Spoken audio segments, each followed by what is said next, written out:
Hello दोस्तों, मैं आप सभी का स्वागत करता हूं आपके अपने YouTube चैनल रेम्बो बाबा कंपटीशन में। तो हम पढ़ रहे हैं यूपीएसआई 2025 के लिए मूल विधि। और मूल विधि में हम कौन सा एक्ट पढ़ रहे हैं? हम पढ़ रहे हैं मोटर वाहन अधिनियम या मोटरयान अधिनियम 1988। तो इसमें हम कहाँ तक पढ़ चुके थे? हम पढ़ चुके थे ड्राइविंग लाइसेंस का कैंसल होना या ड्राइविंग लाइसेंस को का रद्दीकरण। इसको क्या रद्द किया जा सकता है या क्या किया जा सकता है? तो यहाँ तक पढ़ चुके थे। और कौन कौन से वो कारण होंगे जिनके कारण ड्राइवर लाइसेंस को क्या किया जा सकता है, डीएल को रद्द किया जा सकता है, किन किन परिस्थितियों में इसको रद्द किया जा सकता है, यहाँ तक हम पढ़ चुके थे। अब देखना है क्या डीएल को जो कोर्ट है वो क्या जो न्यायालय है क्या वो रद्द कर सकता है? अभी तो ये तो बताओ क्या न्यायालय रद्द कर सकता है? तो कहेंगे बिल्कुल। जो डीएल है उसको अगर न्यायालय को लगता है कि ये गलत व्यक्ति के हाथ में चला गया और इसका दुरुपयोग हो रहा है तो न्यायालय भी उसको क्या कर सकता है? रद्द कर सकता है। तो चलिए देखते हैं आगे। तो देखते हैं धारा 20। धारा 20 में क्या है? धारा 20 कहती है न्यायालय द्वारा डीएल का रद्द किया जाना। किसके द्वारा? न्यायालय द्वारा किसका? डीएल का, ड्राइविंग लाइसेंस का रद्द किया जाना। ठीक है। तो कहेंगे यदि न्यायालय को लगता है तो न्यायालय भी क्या कर सकता है? डीएल को रद्द कर सकता है। ठीक है। अब देखते हैं नेक्स्ट धारा 25A जोड़ी गई है, नई धारा 25A। अब इसमें क्या है? अब इसमें यह है कि जो डीएल है हमारा क्या होता है? जो डीएल होता है इसका जो राष्ट्रीय रजिस्टर होता है, सब एक जगह क्या होते हैं जो रजिस्टर्ड होते हैं, उसकी जो रजिस्टर होगा वो किसके पास होगा? क्या राज्य सरकार के पास होगा या केंद्र सरकार के पास होगा? क्या किसके पास होगा? तो इसका जो राष्ट्रीय रजिस्टर होगा इसमें धारा 25A बताती है कि वो किसके पास? केंद्र सरकार के पास रखा जाना होगा। कि वो जो होगा सभी जगह का, सभी राज्यों का या सभी का होगा, जो राष्ट्रीय रजिस्टर होगा वो किसके पास होगा? केंद्र सरकार के पास होगा। तो ठीक है, चलिए इसको देखते हैं कि इसमें है धारा 25A में है कि डीएल का राष्ट्रीय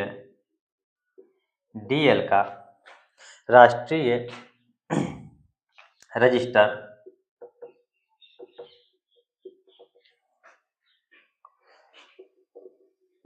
केंद्र सरकार द्वारा रखा जाना। ये तो हो गया राष्ट्रीय रजिस्टर। अब क्या कोई राज्य रजिस्टर होगा? क्या होगा? कोई राज्य रजिस्टर होगा? तो कहेंगे बिल्कुल। तो राज्य रजिस्टर को कौन मेंटेन करेगी? वो राज्य रजिस्टर को करेगी मेंटेन राज्य सरकार। कौन करेगी? तो राज्य सरकार किसको करेगी? राज्य रजिस्टर को। चलिए धारा 26 देखते हैं। धारा 26 कुछ ज्यादा नहीं है इसमें। धारा 26 में क्या कहा गया है? राज्य डीएल रजिस्टर किसको मेंटेन करेगी? राज्य सरकार। कौन मेंटेन करेगी? राज्य सरकार। तो राज्य डीएल रजिस्टर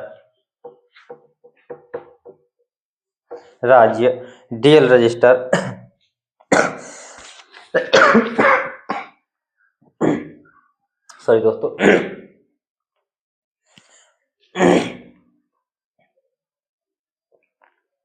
राज्य डीएल रजिस्टर किसके द्वारा? राज्य सरकार द्वारा। राज्य सरकार द्वारा रखा जाना। ठीक है, रखा जाना। ठीक है, इतनी चीज आप देख सकते हैं। फिर हम आगे चलते हैं। तो चलिए, इसमें कुछ समझाने वाली बात है नहीं, तो क्या ही फालतू का टाइम बर्बाद करें इसमें। तो चलिए आगे देखते हैं, नेक्स्ट धारा की ओर चलते हैं। नेक्स्ट धारा हमारी क्या कहती है? नेक्स्ट धारा बात करती है कंडक्टर लाइसेंस की। किसकी? कंडक्टर लाइसेंस की। क्या कंडक्टर बनने के लिए या कंडक्टर का कार्य करने के लिए भी लाइसेंस की जरूरत होती है? तो कहेंगे बिल्कुल, बिना कंडक्टर लाइसेंस के कोई भी व्यक्ति कंडक्टर का कार्य नहीं कर सकता। ठीक है, तो इसमें क्या है, धारा 29, धारा 29 क्या कहती है? धारा 29 कहती है कि कंडक्टर लाइसेंस, या क्या कह सकते हैं इसको, परिचालक अनुज्ञप्ति। क्या कह सकते हैं? परिचालक अनुज्ञप्ति। परिचालक या परिचालन, क्या, परिचालन अनुज्ञप्ति, अनुज्ञप्ति, या कह सकते हैं क्या इसको, कंडक्टर लाइसेंस। कंडक्टर लाइसेंस क्या कह सकते हैं? कंडक्टर लाइसेंस की आवश्यकता,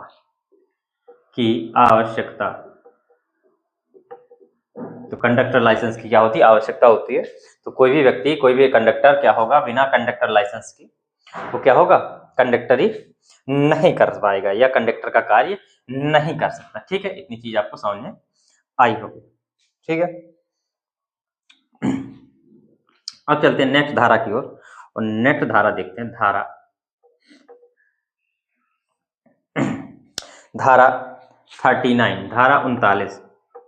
धारा 39 किसके बारे में बात करती है? धारा 39 बात करती है हमारी किसकी, आरसी के बारे में।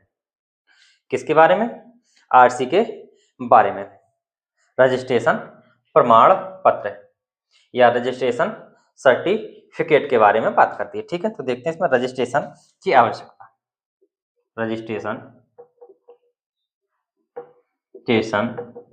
की आवश्यकता, क्या रजिस्ट्रेशन की आवश्यकता है? तो कहेंगे बिल्कुल रजिस्ट्रेशन की आवश्यकता होगी।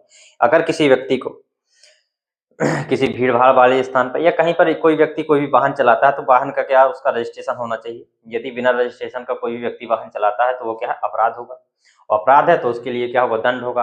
अब दंड है तो उसको दंड हम नेक्स्ट धारा में देख रहे हैं। तो इसकी क्या है, रजिस्ट्रेशन की आवश्यकता है। तो अगर कोई व्यक्ति क्या करता है, बिना रजिस्ट्रेशन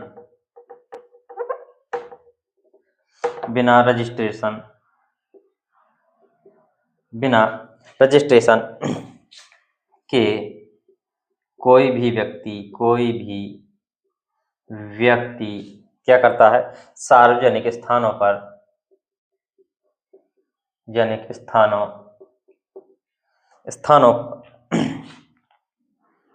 पर वाहन नहीं चला पाएगा। और यदि क्या करता है, इसका कोई उल्लंघन करता है, तो इसके लिए क्या होगा, दंड होगा। इसके लिए दंड होगा, तो उसको देखते हैं। वो दंड बहुत दूर बताया गया है, हम यही देख लेते हैं इसका दंड क्या बताया गया है। वो धारा 192 में बताया गया। क्या है इसका दंड? धारा 192 में बताया गया है। यदि कोई इसमें लिख सकते उल्लंघन करता है तो क्या होगा, दंड होगा। दंड क्या होगा, वो इसमें है किसका, धारा 39 का उल्लंघन का दंड। इसमें क्या है, 39 के उल्लंघन का दंड। तो क्या होगा दंड? क्या इसमें कारावास होगा, जेल होगी, या केवल जुर्माना होगा? क्या होगा? तो इसमें क्या है, इसमें दंड में पहली बार यदि कोई व्यक्ति करता है तो इसमें केवल क्या है, पहली बार में जुर्माना ही है। दोनों पहली बार, और यदि क्या करता दोहराता भी है तो भी क्या है, उसको जुर्माना ही भरना पड़ेगा। लेकिन जुर्माना क्या है वो देखते हैं।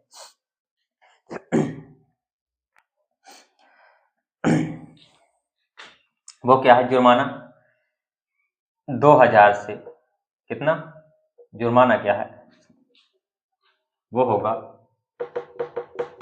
जुर्माना 2000 से कहां तक, 5000 रुपए तक। इसका मतलब क्या है, इसका मतलब ये है कि कम से कम क्या, 2000 से कम नहीं होगा। इससे क्या होगा, से कम नहीं होगा। ठीक है, और अधिकतम कहां तक, मैक्सिमम कहाँ तक 5,000, अधिकतम कहाँ तक पहली बार में लगाया जा सकता है जुर्माना 5,000 तक, ठीक है।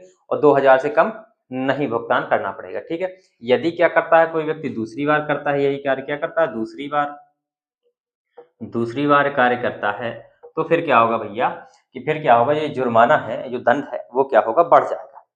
क्या हो जाएगा, बढ़ जाएगा। तो इसमें क्या रहेगा, इसमें कारावास भी हो जाएगा, इसमें जेल भी रहेगी। तो कितनी, 1 साल की, 1 साल की जेल क्या होगी, 1 साल की जेल हो सकती है, या क्या हो सकता है 5,000 से कहाँ तक, 10,000 तक, 10,000 तक का क्या हो सकता है, जुर्माना हो सकता है। क्या हो सकता है, 5,000 से 10,000 तक का क्या हो सकता है, जुर्माना हो सकता है। या क्या हो सकता है, दोनों से भी दंडित किया जा सकता है, दोनों से दंडित किया जा सकता है। 5,000 इसमें भी मिनिमम होगा, 5,000 कम से कम रहेगा, और 10,000 ज़्यादा से ज़्यादा रहेगा, और 1 साल की जेल।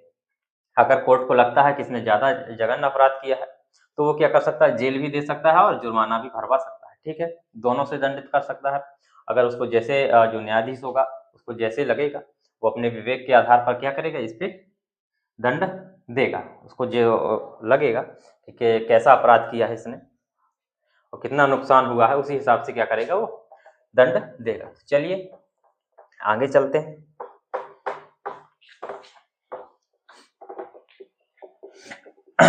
अब मान लो आप कहो कि भैया हमें तो क्या करना है, हमें किसी दूसरी जगह पर जाना है, हमें काम करना है, हमें 1 महीने के लिए ही क्या करना है, 1-2 महीने के लिए हमें काम करना है, तो क्या इसकी रजिस्ट्रेशन इसका करवाना जरूरी है।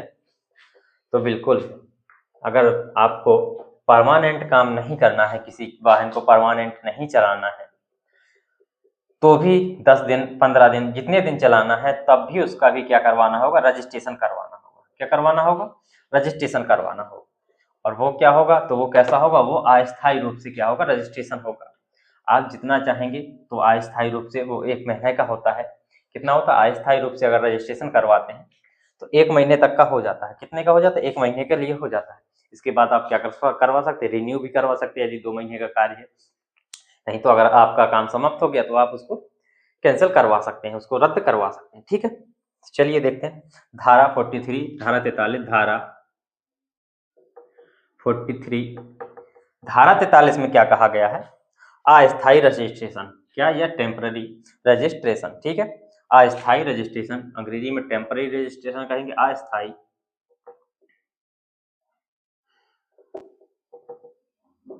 अस्थायी रजिस्ट्रेशन,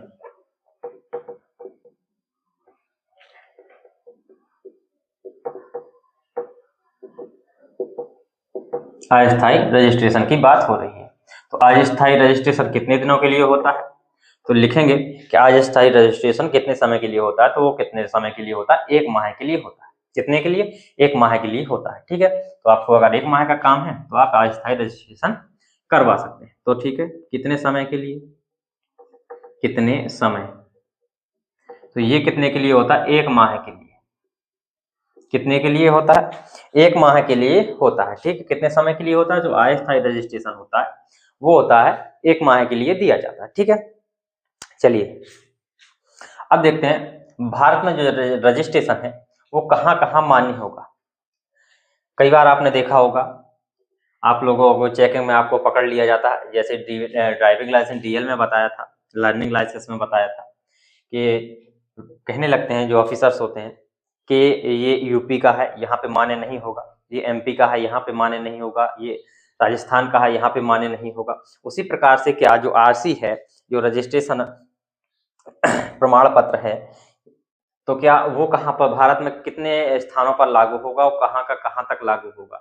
तो कहेंगे ये जो रजिस्ट्रेशन होता है ये क्या होता है, पूरे भारत पर लागू होता है। क्या होता है, एक बार बन जाए, कहीं पे भी बन जाए, किसी भी राज्य में बन जाए, वो पूरे भारत में ही क्या होगा, लागू होगा। क्या होगा, लागू होगा। बदलता क्या है, तो आपको बता दूं, बदलता है वो एनओसी होता है, जो हर जगह के लिए अलग अलग होता है, वो बदलता है। एनओसी आपको अलग, अगर चेंज करते हैं जगह तो आपको एनओसी बदलवाना पड़ता है, ठीक है। तो वो भी अभी आगे आएगा तो उसको भी बताऊंगा। चलिए देखते हैं नेक्स्ट धारा, धारा 46, धारा 46, धारा 46 में क्या कहा गया है, धारा 46 में कहा गया है कि रजिस्ट्रेशन की भारत में प्रभावशीलता, रजिस्ट्रेशन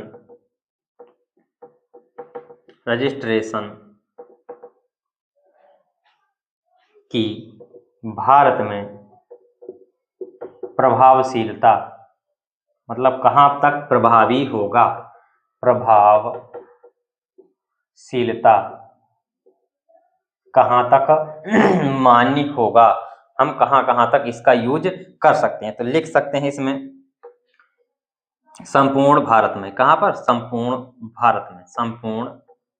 भारत में या संपूर्ण भारत पर क्या कर सकते हैं, हम इसको लागू कर सकते हैं। ठीक है, ये संपूर्ण भारत पर लागू होता है। ठीक है, और संपूर्ण भारत पर क्या है, प्रभावी है, एक जगह कहीं का बनवा लो, आपका सभी जगह वो कार्य करेगा। ठीक है, इतनी चीज आपको समझ में आई होगी। चलिए अब देखते हैं आगे, नेक्स्ट धारा की ओर चलते हैं।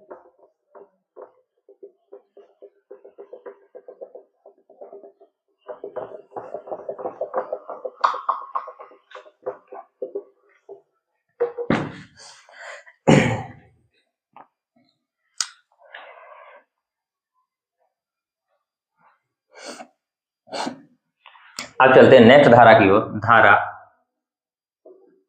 47। अब मान लो आप कहेंगे कि हमने जैसे यूपी का कोई वाहन है, हमने खरीद लिया एमपी में। ठीक है, अब मान लो एमपी में नहीं खरीदा, हम पहले रहते थे यूपी में, अब हम रहने लगे एमपी में या राजस्थान में, हरियाणा में, दिल्ली में, कहीं पर रहने लगे। तो क्या उस वाहन को जो हमारा एनओसी है, क्या उसमें वहां पर कुछ चेंजेस कराने पड़ेंगे, या हम उसी एग्जेक्टेड जो वाहन है, जो डॉक्यूमेंट है, हमारे दस्तावेज है वाहन के, वो सेम ही रहेंगे, वहां पर भी कार्य करेंगे? तो ऐसा नहीं है, तो उसको क्या कर सकते हैं, हम किसी भी वाहन को कितने दिनों तक रख सकते हैं दूसरी जगह पर, हम 1 वर्ष तक, मतलब 12 माह तक उसको रख सकते हैं। इसके बाद हमको वो बनवाना पड़ेगा। अगर इसके बाद 12 माह तक के अंदर यदि क्या होता है पकड़ा जाता है, तो आपको क्या उसमें थोड़ी छूट मिल जाएगी। और यदि क्या होता है 12 माह 1 साल के बाद पकड़ा जाता है, तो फिर आपको जो जुर्माना होगा, वो आपको जो दंड होगा पूरा उसका भुगतान करना पड़ेगा। ठीक है, और डॉक्यूमेंट पूरे करवाने पड़ेंगे। ठीक है, तो क्या है, देखते हैं धारा 47 क्या कहती है। अन्य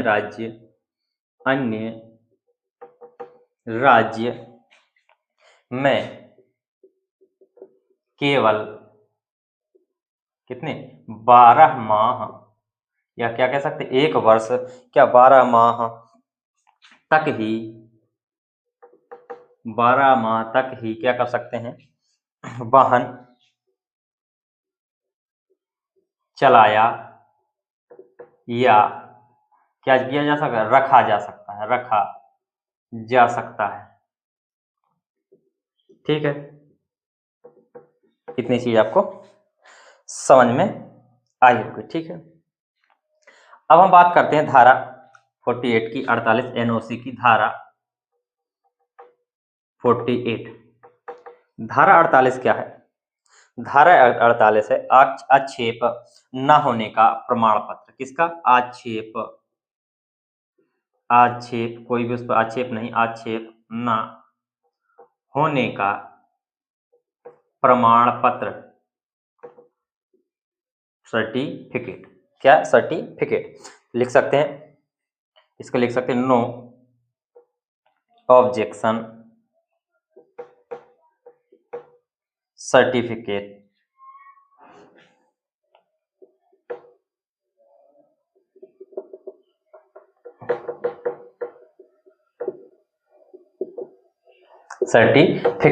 अब क्या हो गया, नो, NOC, इसी को क्या बोलते हैं हम, NOC बोलते हैं, नो ऑब्जेक्शन सर्टिफिकेट।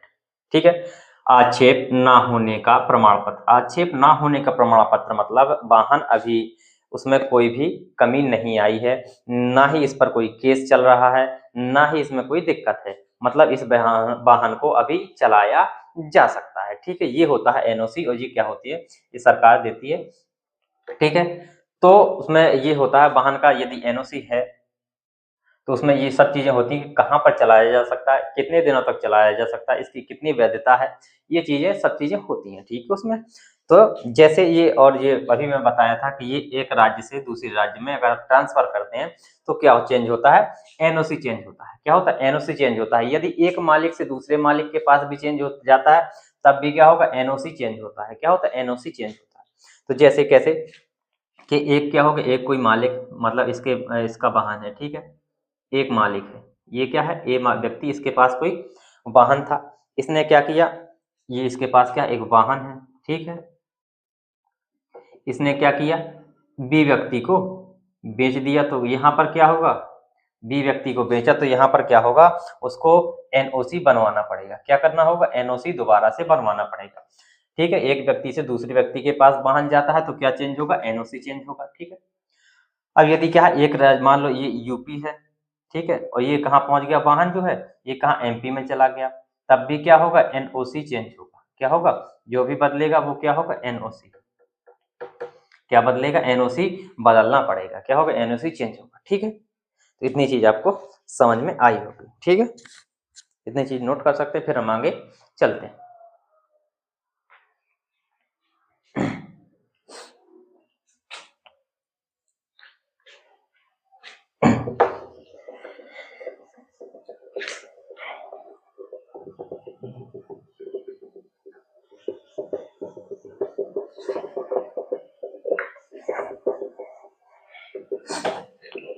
चलिए इससे बाद आगे चलते हैं। यदि क्या होता है, आपका आसपास जिला है, ठीक है, ये आसपास राज्य है, और आपका क्या हो जाता है, निवास चेंज हो जाता है, एक जगह से क्या हो जाता है, दूसरी जगह पर निवास चेंज हो जाता है, तो क्या होगा, तो क्या होगा, तो क्या होगा, पहले आपको क्या करनी होगी, 1 महीने के भीतर सूचना देनी होगी, जानकारी देनी होगी।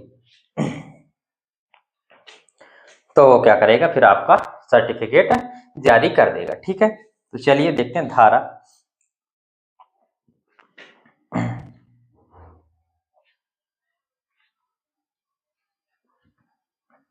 धारा 49, धारा 49, धारा 49 में क्या कहा गया है कि निवास स्थान या कारोबार के स्थान में परिवर्तन होना। किसमें, निवास स्थान या कारोबार स्थान में क्या होना, परिवर्तन होना, परिवर्तन होना। आप एक जगह से क्या होगा, दूसरी जगह रहने लगे तो क्या होगा, फिर आपको क्या करना होगा, तो कितने, 30 दिनों के भीतर, कितने, 30 दिनों के भीतर क्या करना होगा, अधिकारी को क्या करनी होगी, जानकारी देनी होगी, जानकारी देनी होगी। ठीक है, अब चलिए नेक्स्ट धारा देखें, धारा 52, धारा 52, धारा 52 में क्या है, वाहन में परिवर्तन। अब आप क्या करवा सकते हैं, वाहन में कई बार देखा होगा कि लोग क्या करवा लेते हैं, बहुत सी चीजें बदलवा लेते हैं, जैसे चीचिस हो गया, कहीं कुछ चीजें होती हैं। तो इसमें क्या है, धारा 52 बताती है कि जो भी आरसी में जानकारी है उसके अलावा आप कोई भी उसमें चेंजेस नहीं करवा सकते वाहन में। ऐसा कोई भी चेंजेस जिसमें जो आरसी में जो नंबर दिया हुआ है वो क्या हो जाए, मिसमैच हो जाए। क्या हो जाए, मिसमैच हो जाए, ऐसा आप कोई भी चेंज नहीं करवाएंगे। यदि आप ऐसा कोई चेंज करवाते हैं तो उसमें क्या है, ये अपराध हो जाएगा, फिर आपको दंड मिलेगा। जब भी आपकी गाड़ी चेंज पकड़ी जाएगी, आपकी आरसी चेक की जाएगी, आरसी चेक करेंगे, आपका वो नंबर नहीं मिलेगा, जब मैच नहीं करेगा तो कहेंगे ये क्या होगा कि ये आपकी क्या है, जैसे चोरी की गाड़ी है, या कुछ भी इल्जाम लगाया जा सकता है। ठीक है, तो यही धारा बताती है कि वाहन में परिवर्तन नहीं होगा। ठीक है, धारा 52 में वाहन, क्या लिखा है, वाहन में परिवर्तन, क्या लिखा हुआ है कि वाहन में परिवर्तन। इसका मतलब क्या है, इसका मतलब है कि कोई भी व्यक्ति वाहन में किसी भी प्रकार का कोई भी परिवर्तन नहीं करेगा। कोई भी व्यक्ति वाहन में किसी भी प्रकार का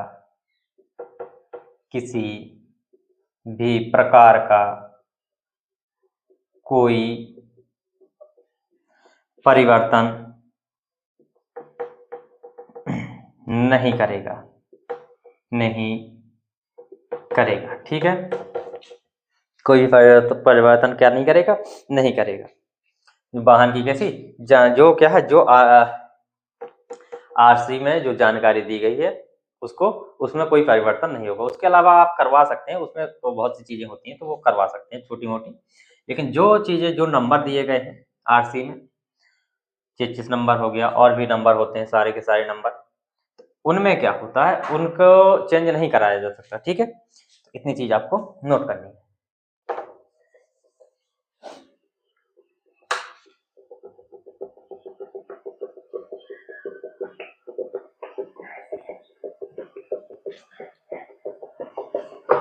अब चलिए आगे चलते हैं नेक्स्ट धारा की ओर।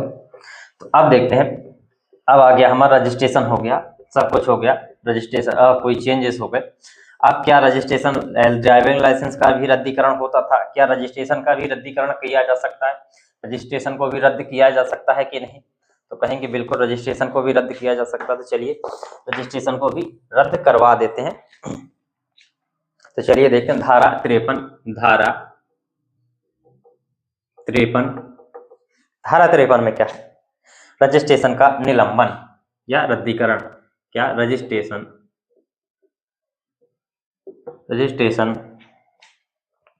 का निलंबन,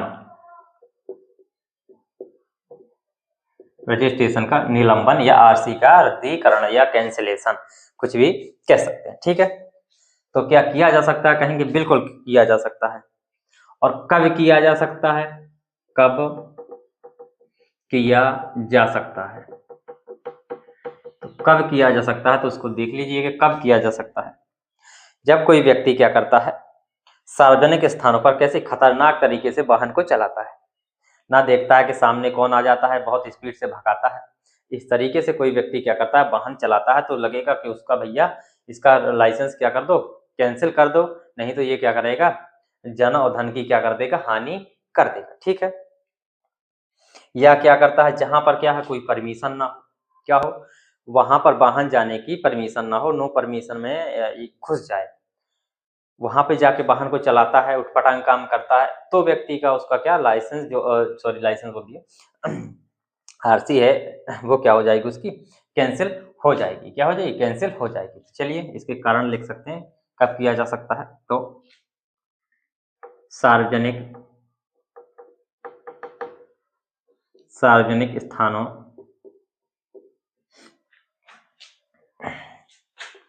पर कैसे खतरनाक तरीके से वाहन चलाने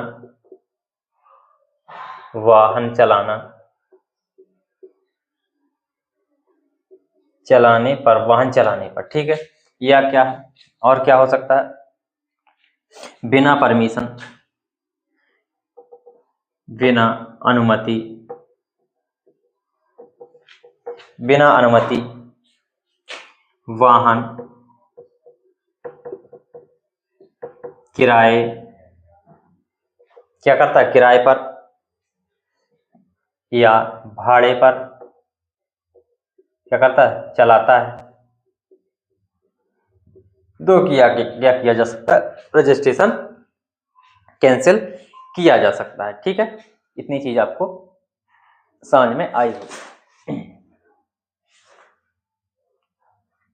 चलिए आगे चलते हैं, अब देखते हैं धारा 55, इसको मिटा देते हैं। धारा 55 में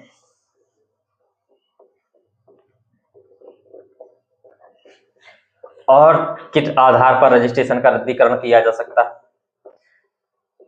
ये तो हो गया कि यदि कोई व्यक्ति क्या करता है, उठपटांग कार्य करता है, तो क्या होगा, रद्द कर दिया जाएगा। लेकिन अब यदि क्या रजिस्ट्रेशन का बिल्कुल परमानेंट रद्दीकरण कब, ठीक है, तो देखते हैं धारा